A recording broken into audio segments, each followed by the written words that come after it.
Good afternoon, American Underground. What an awesome opportunity to be with you this afternoon. You know, all that stuff, blah, blah, blah, blah, that all sounds good. I'm the one who's honored to have an opportunity to spend time around you. Because I've been in the world of business. I'm 54 years old. I've been with Hilton for 30 years. So anytime I have an opportunity to get out of the office and interface with customers, people, fellow entrepreneurs who make a difference, that's something that energizes me. And man, as I've had an opportunity to walk around this building and spend time with Adam and others and the leadership team, to meet some of you individually, you have something really, really special. We're going to talk a little bit about culture. You already have kind of a culture that exists here among the community of American Underground.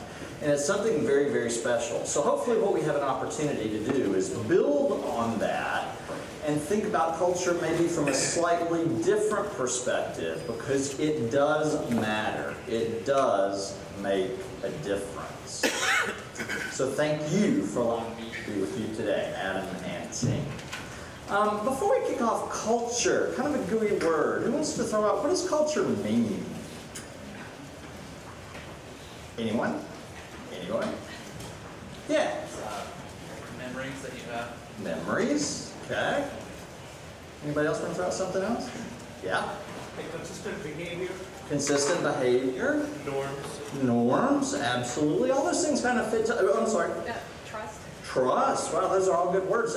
And you know, those are all emotive words, and sometimes in the world of business, businesses trip up on words that are emotive because they're hard to quantify.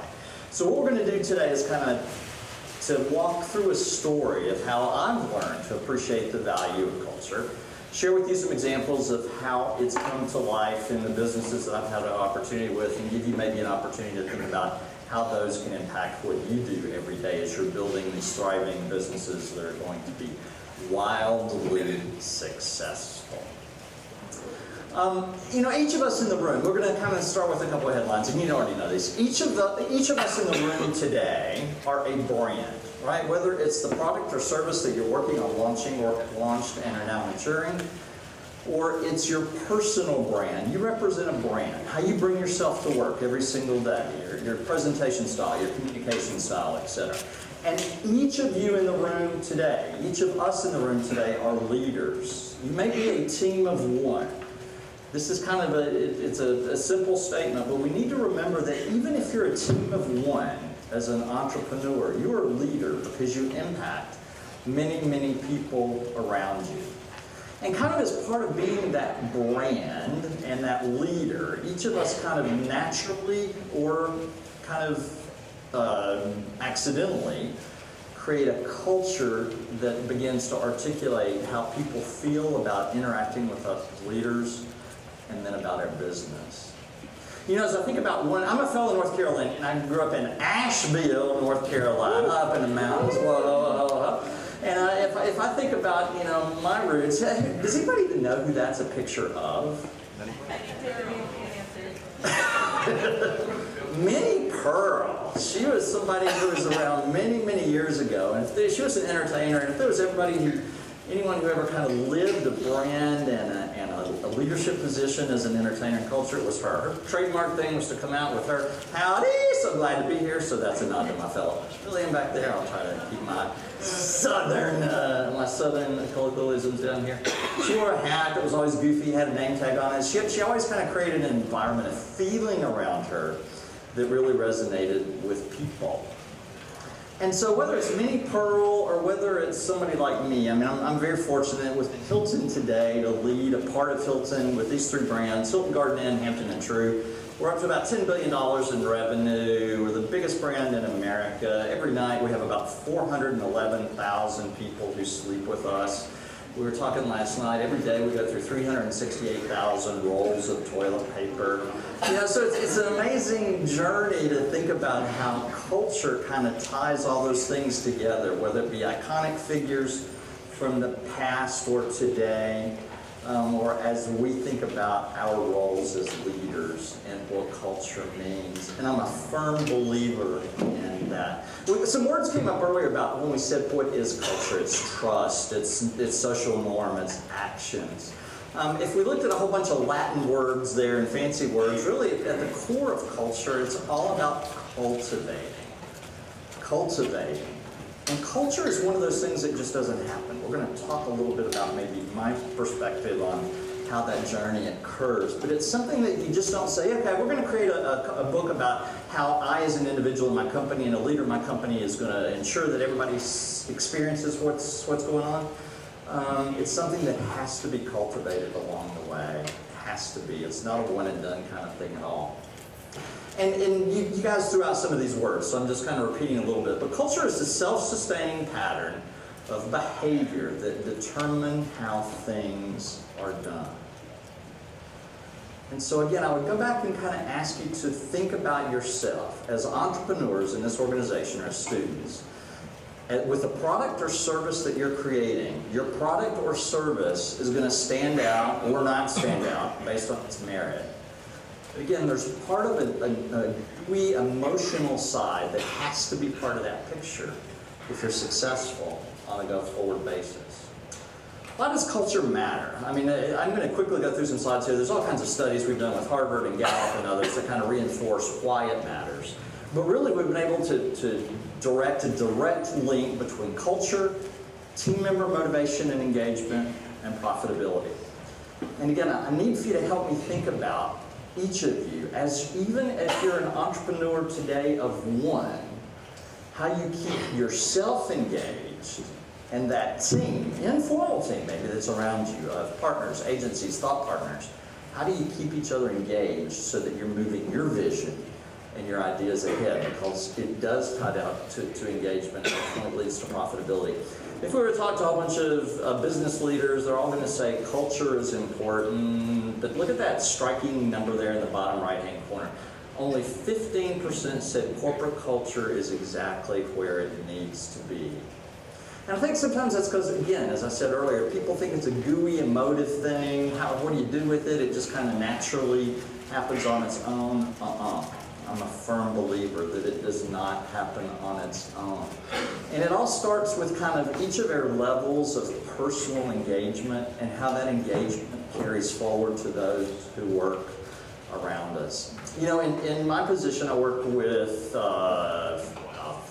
4,300 franchisees or something that I don't have the ability to kind of directly influence every day. I have carrots and sticks that I can use to try to influence behavior. But I work with 4,300 of them, and then I work with over 120,000 team members around the world who don't report to me. They report to other individuals and not to me and my brand. So how do I kind of try to get them engaged? Because if we look at Gallup, and Gallup is known for obviously polling and other things that we're all very familiar with, but they're also very engaged in the idea of leadership development, and they've helped us do some work to understand that not only from a customer perspective, but from a team member perspective, that if you are, they look at it on a 5-level scale. I'm either fully engaged with an organization, a leader, or I'm actively disengaged. So if you're fully engaged, if you have a team or a customer base of fully engaged people, that means those people are almost kind of evangelists for you. They're out spreading the word, helping do a lot of the work that you can't do yourself, to tell people what a great company or great individual you are. And at the other end of the spectrum, those actively disengaged people, we actually kind of call terrorists, because they're the ones who are out telling as many people as they can how much they hate you, or how much they hate your company, or how much they hate what you stand for. And while it doesn't take too many of those terrorists to kind of destroy everything that we can work so hard at to keep our team members, ourselves, all those around us engaged. So engagement does matter. And we know that it's one of the #1 drivers of satisfaction at work. You know, we actually did some profitability work. And we looked at hotels that had team members that were engaged. So we administered this Gallup tool. And Gallup came back through research and told us that in analytics, for hotels that had team members that were actively engaged, and really we measure active engagement with Gallup through 8 very simple questions. I have a best friend at work. I have a leader who talks to me about my performance. Very, very simple things. For those hotels who had a higher than norm percentage of actively engaged team members, they drove premiums in market share and guest satisfaction of 25 points over those hotels that were at the norm. So engagement makes a difference, and the way that we get people engaged is one of the key ways that we get people engaged is through culture. So what does a cultivated culture feel like? A couple of examples I want to share with you that kind of, one that you may have an opportunity to resonate with. One of the things I enjoy the most as a leader, one of the things that scares me the most is our world is changing so quickly that I'm afraid that I don't know what I don't know. And sometimes as senior leaders in an organization, we become very insular, kind of looking at things through a lens of one or through a lens of our company. We miss what's happening in the world around us. And one of the things I enjoy the most is getting out several times a year and doing something called Trend Track, where I have an opportunity to spend with entrepreneurs like yourself who've actually gone to the launch phase and are activating businesses in the community and see how they work, and to understand what are they thinking, why are they successful, what challenges are they facing, what trends do they see that are happening not only kind of in their landscape, but then how can I take those learnings and translate those into my business. And a gentleman named Nick Alt started a company called Vinyl, based out in Los Angeles, El Segundo, California. I don't know how many people in here, I'm the old guy, but I don't know how many people remember the Columbia Record and Tape Club. It was a deal where you signed up for 99 cents or something, and then once a month they sent you 8 tapes, cassette tapes, oh my God, or 8-track tapes or whatever it was, of music that kind of fit your musical profile, and you got billed for those 8 every month. Well, they kind of fell aside as a result of all the ways that we're able to share music today. But Nick kind of realized that as we think about you ladies and gentlemen, and others with your mindset, there's something kind of nostalgic about vinyl records. You know, we can all listen to music in its purest form through whatever musical platform we use. But he started to feel like, you know, there's something unique about giving people an opportunity to feel and hear sometimes the slight imperfection, but the depth and the tone of music that's reflected on LP, on vinyl records, that's not part of today's listening experience for many people. So he created this company called Vinyl, and what they do is actually curate based on a profile that you build online. A profile of the types of music that you're likely to enjoy, and every month for a fee they send you 4 LP albums that tie to your profile. And really, so what Nick and his team have been able to do is grow from being a subscription base of about 70 to today a subscription base of 8,000 subscribers, and that's in the course of about 18 months. And he really does it in some really simple ways, knowing the industry and the classics, having the insight to have people who are experts in music, communicating in a fresh, sincere way, and responding to customers' attitudes. So one of the very first things that happens when you join Vinyl is you get some kind of a communication, typically an email, from your musical curator who says, hey, I'm Josh, this is my photo. I want to talk to you a little bit more and make sure I understand what you look for in music so that I can help you make the best selections of what to send you every month. And then every month, Josh sends to you with your 4 records a handwritten note that says, here's why I selected the 4 albums that I did for you. This one is by artist XYZ, and I think you like it because of your joy and pleasure with XYZ. So they've kind of taken this whole idea of nostalgia with personalization, something we talked a lot about with the group this morning, how personalization, localization, why that's so important, and package that in a way that makes customers feel important, recognized, and understood. We're going to talk about that a little bit later, but that all comes kind of through culture. So Vinyl is a really cool example of that. At the opposite end of the spectrum, I've had an opportunity to work a lot with Popeye's Fried Chicken. Cheryl Batchelder is the chairman there. Popeye's been around for 40 years, the 2nd largest chicken QSR restaurant in the country. Her whole idea about culture is the idea of servant leadership. It's kind of an interesting concept, right? What can I do as your leader? Each of you are leaders. What can I do as your leader to help you do your job better, to empower you to help us be successful? So if you were to go to any Popeyes in the world, and you know, obviously when you're talking about businesses this scale that I work with, that many locations, $10 billion in business. Every location is not going to be perfect. I wish it could be. It's not going to be. You're going to run into the good and the bad. But what she's done is instill that level of servant leadership in her franchisees who carry that forward to their team members.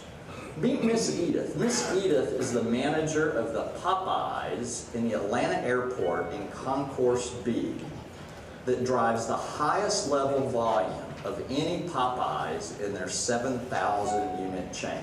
And it's a storefront location. It's not a standalone location. It's a storefront walk-up location. It's the highest volume store that Popeyes has. And what Miss Edith does is she recognizes people who stay there who dine there regularly, creates a connection with them, and then encourages each of her team members to do the same. How many times have we been through an airport and it's no smile, maybe a thank you, it's a very cold transaction. But kind of in a southern way. You go see Miss Edith at the Atlanta airport. Hey, honey, glad you're here. You want your usual? So glad to see you. Let me come give you a hug. So culture can take a lot of different roles and how it manifests itself. In fact, we're going to talk about that in a second. But it does make a difference. Nick, vinyl records, 700 subscribers to 7,000 subscribers in 18 months. Based on personalization, caring, and small touches that make a big difference. Popeye's Fried Chicken, servant leadership, instilling that in her managers and her franchisees. What can we do to help them feel responsible? So big or small, culture absolutely matters. So I'm going to kind of share with you, if every speaker feels like they've got to have the three things that we're going to talk about that are going to be the nuggets for you, right? I think these are the three things. We're going to spend some time talking about them, and hopefully we'll find a way to help them resonate with you, because I can't stress with you enough that culture has to happen within the organizations. It has to be an organic part of what you're doing that's going to help you be successful, or you can have the most wildly differentiated product or service and it may not be successful. So we're going to talk about three things. We're going to talk about culture can't be scripted. Second is culture's got to flow through the entire organization's chain of influence. And then we're going to talk about why culture has to be a movement. And then we'll circle back after each of the three of these, talk a little bit about some how they all come together and spend a bit more time together, then we'll kind of open up for questions, all right? So let's think about this first thing. Culture can't be scripted.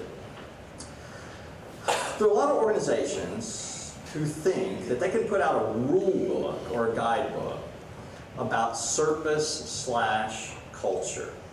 This is the way we're going to answer the phone. This is how you interact with a customer. This is the way you need to feel, even if you don't feel that way on a certain day, right? All that doesn't work. That's kind of fake. It's not genuine. It's whether it's your generation or those that follow, that's the antithesis. That's the opposite of what people are looking for, is something that feels scripted. You know, one of the things that makes me crazy, it's a silly small example, but there's an Aloft hotel across the street that's now owned by one of their large competitors. And part of their deal is when you walk up to the front desk of any Aloft in the world, they greet you by saying aloha, because they think that sounds kind of cool. Well, really? If you're in Durham, North Carolina, do you resonate with aloha when you walk to the front desk? So it's kind of a silly example, but again, when you try to script service, when you try to script culture, people don't react well to that, because that doesn't allow them to bring their best self to work every single day. You know, back when we were talking about engagement, one of the key principles of engagement is making sure that we all recognize that we as individuals and those who work around us within our teams have key strengths, things we do very well, and a whole bunch of stuff that we don't do very well.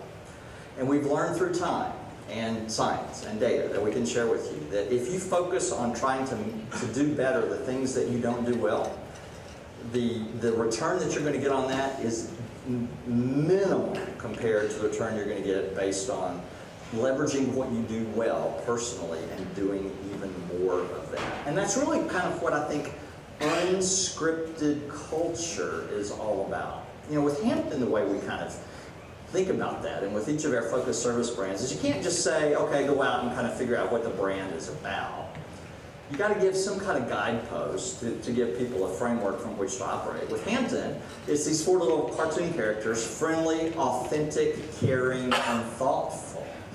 But what we do is kind of provide that framework that then allows a franchisee, a general manager, a team member to say, okay, based on what I do best, how do I make that come to life every day through culture at my hotel, right?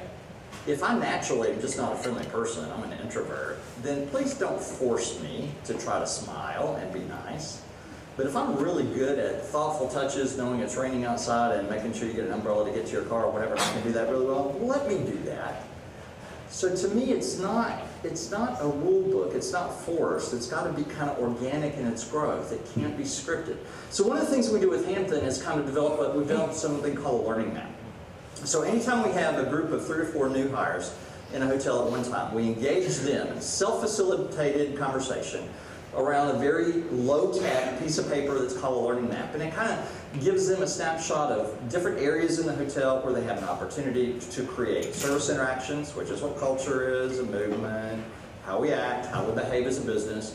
Benchmark that versus the competition, and in a very engaging way, it creates scenarios where the team members draw cards and say, okay, I'm a guest who's just walked in and this is what happened to me today. Then another member draws a card that says, okay, these are 3 different approaches I could take to react to how that customer is walking in every day.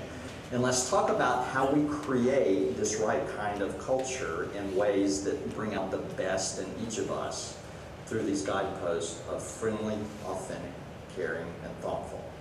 So we get our team members engaged in the process, again, using some guidelines, not a rule book, of understanding how that manifests itself. And that's really, really important. So first, it can't be scripted. You need guideposts to think about your individual businesses. Culturally, what does it stand for? Right? It doesn't have to be an acronym. It can be a simple word. It can be a statement. But kind of what do you want your customers, your team members, anybody within your circle of influence, what do you want them to feel when they think about the culture of your product or service and what it stands for? All right, so it can't be scripted. Kind of second key thought is it all revolves around a chain of influence. I'll walk you through with how we think about that, or how I think about that chain of influence as it relates to the business I'm in. Kind of starts with the brand, me, our leadership, our brand team that supports hotels every single day. We have to walk the talk. We have to be friendly, authentic, caring, and thoughtful in how we present ourselves as a team and how we interact with those around us. So then I've got brand teams, but then I've got this whole organization with 29 offices around the world that there are other corporate team members. So then how do I make sure my message, our message about culture resonates with those who support us? Then it's got to make its way to our franchisees, those people who own our businesses that I don't directly manage, but without them, I have a disconnect in delivering the right kind of experience, the right kind of culture to customers. Then it's got to pass to general managers who live it, breathe it every single day. That makes its way then to hotel team members and ultimately to guests. And so once I've established kind of that, my FACT, whatever yours may be, of whatever my culture is, how do I make that amazingly strong through every link in that chain? Because if there's one weak link in that chain, then it all falls apart. So this may not be your chain of influence, but I would challenge you to think about what is your chain of influence. It's you, for sure. Is it those who you may rely on for input and expertise from here within American Underground? Is it those outside that you go to for advice? Is it a third-party agency or consultant or somebody that you may bring in? Is it the people who are, if you have a product or service developed, helping you bring that to life?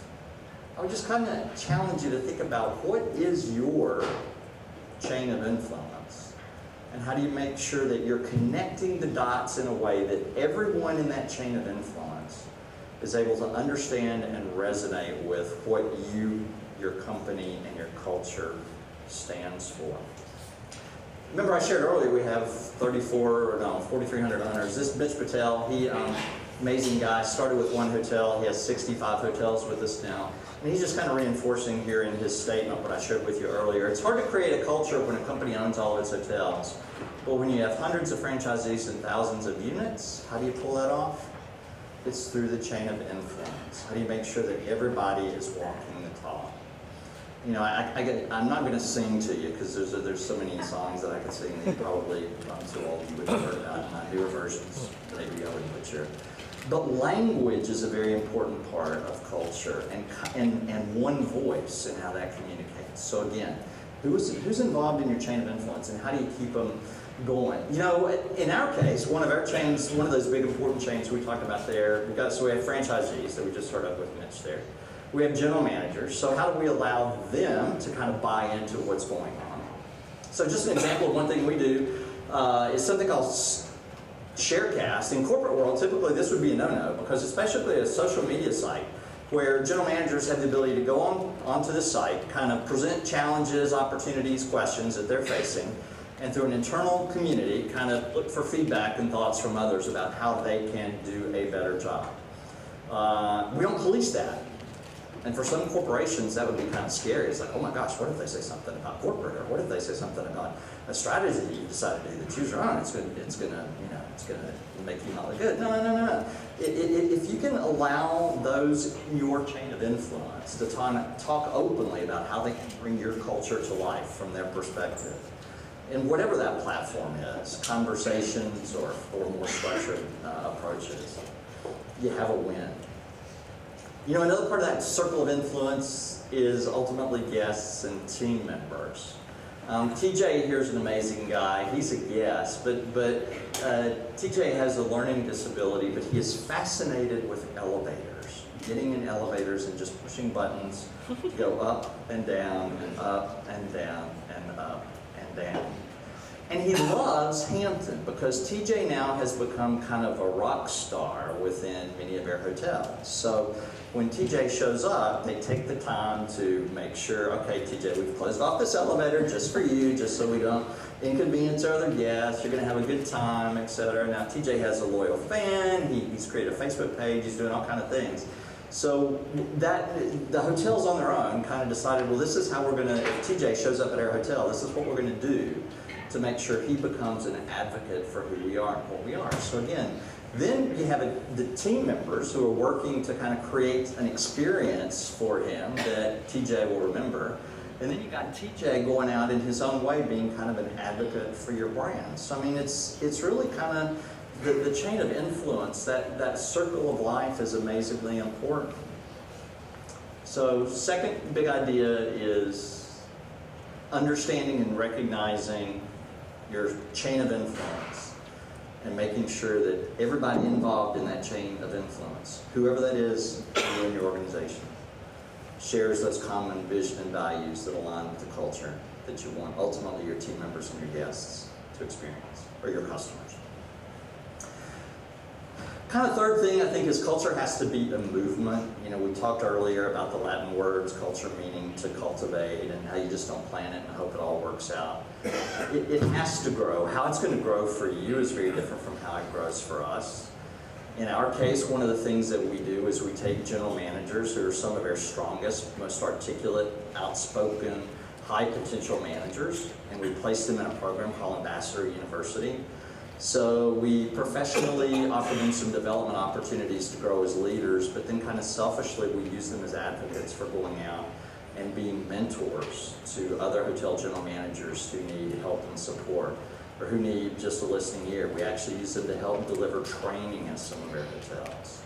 So again, we're trying to make everyone in that circle of influence feel like they play a role in making it happen. Not just in understanding what the message is, but they're part of the movement of making it happen. So Ambassador U is one way we do that. Hamptonality we're going to come back to in a minute, because that's a big one. That was kind of a big insight for me. So in simple terms, to me, if you kind of take those three ideas of culture can't be scripted, you've got to have some guideposts in place about who you are, what you stand for, and it's got to be clear enough that everybody can articulate that. So, can't be scripted. You got to think about all the people who touch that, and you make sure they're coming together with you as a leader in a common voice, and then you kind of make that organic. You make them want to get engaged, because again, if they're engaged, engagement leads to profitability, higher customer satisfaction, all that stuff. Then you kind of end up with what I call inside-out culture. Because what's really cool is when you kind of cultivate a culture internally, but then it becomes so organic that customers and others start to pick up on it, and kind of, it becomes just a way of how your business operates. It's not something that sits over here to the side. It's something that's integrated into everything that you do to keep your business moving ahead.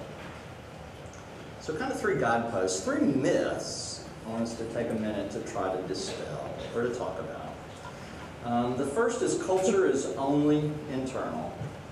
Not true. Culture requires command and control, for sure not true.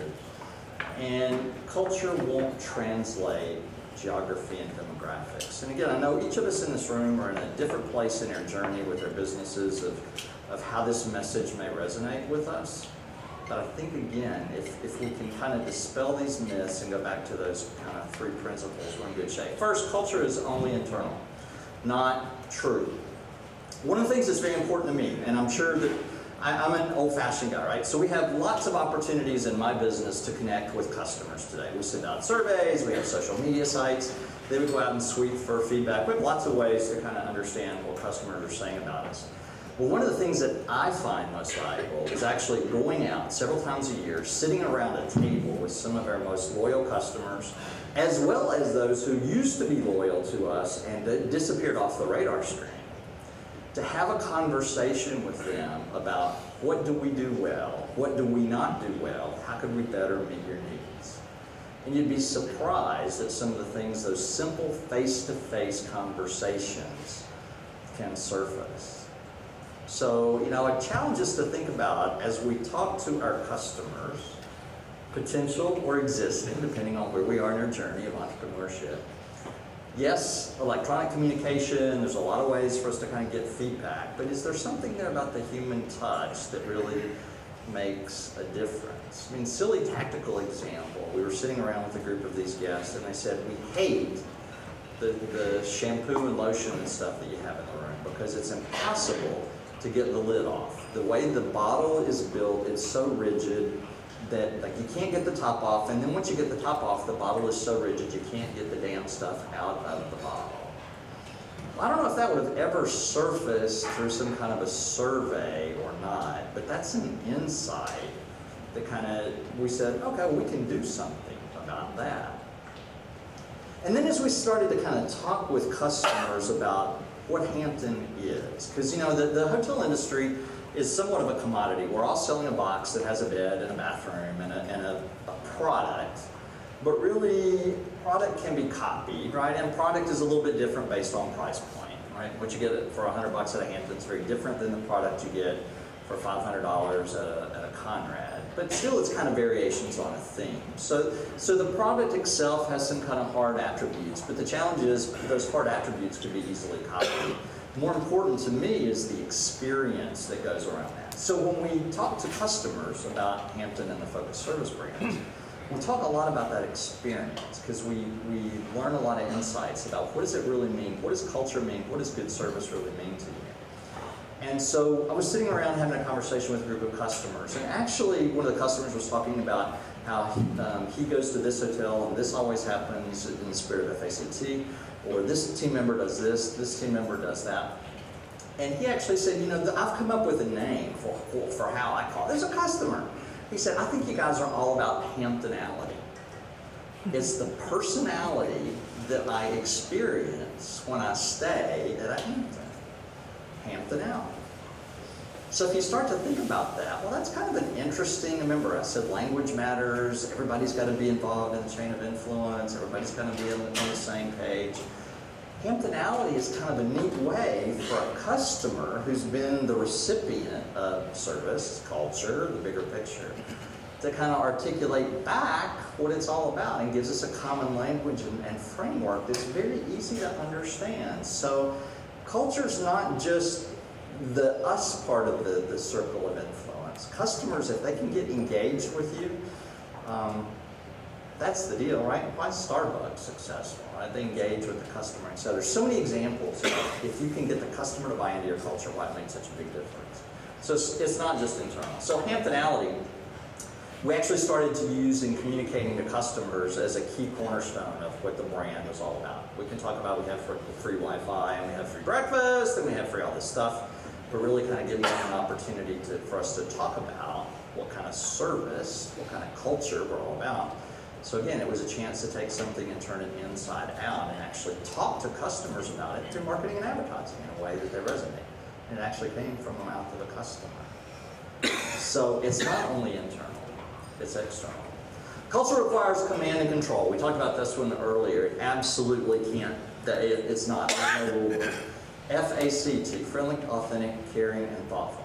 This was one of our hotels who decided one of the ways they wanted to manifest itself is by making towel animals on the bed for every guest who checks in. Well, that's because the employee base they have at their hotel is from a country where the skill base has worked in cruise ships and done some other things. And so they can naturally kind of whip up a variety of towels made from animals, and it takes 3 seconds, and well, not 3 seconds, maybe a little longer than that. But it kind of creates one of those thoughtful kind of moments in their hotel that works at their hotel. But if I tried to talk to the Hampton downtown Durham when I stayed last night and said, okay, Hamptonality is scripted, it's all about, now all of you have to come up with folded towel animals to go in your guest rooms. We can probably guess what would happen, right? That would bomb. So it can't be command and control. It's not a one-size-fits-all. Again, it has to go back to leveraging strengths. And that's again, it's the bigger you get within your organizations that you're growing, the more you're going to have to learn that balance between how much do I control versus how much am I willing to give up and kind of grow organically if I have the right kind of guidepost in place. This is another one of our hotels. She kind of took authentic and careful. This is Diana Bernardo at the Hampton Inn, Ephrata, Pennsylvania. And what she did is kind of adopted a mascot of a turtle is the way their hotel was going to display friendly, authentic, caring, and thoughtful, because turtles stick their neck out for guests and for each other. So once she knew the guideposts, she developed, and the hotel has little stuffed animal turtles that they give to kids and on commercial business accounts, on sales calls, etc. But that's kind of become the way that they make it happen. I couldn't command that to happen. In fact, there are probably some companies who would get scared to say, what, they got some mascot thing going on or whatever that doesn't have anything to do with the brand? No. It's allowing everybody to bring their best self and their strength to work every day to create that culture that feeds into the command and control. So it's not about command and control, it's about giving it up. And this is one I really love debunking, and it's culture won't translate. I spend a whole bunch of time on airplanes. You know, if we paint with a broad brush, there's a lot of perceptions that, oh, okay, something works in the U.S. and it doesn't work outside of the country, or even within our own country. This is something that'll work in the South, because yeah, it's Southern, and say howdy and be sweet and all that, but that'll never work on the West Coast because it's insincere, blah, blah, blah, blah, blah. There may be a little bit of truth in that, but I think if you really focus on the basics, that's not the case. It can break free. One of the first hotels that we opened outside of the U.S. 7 or 8 years ago was in Berlin, Germany. And so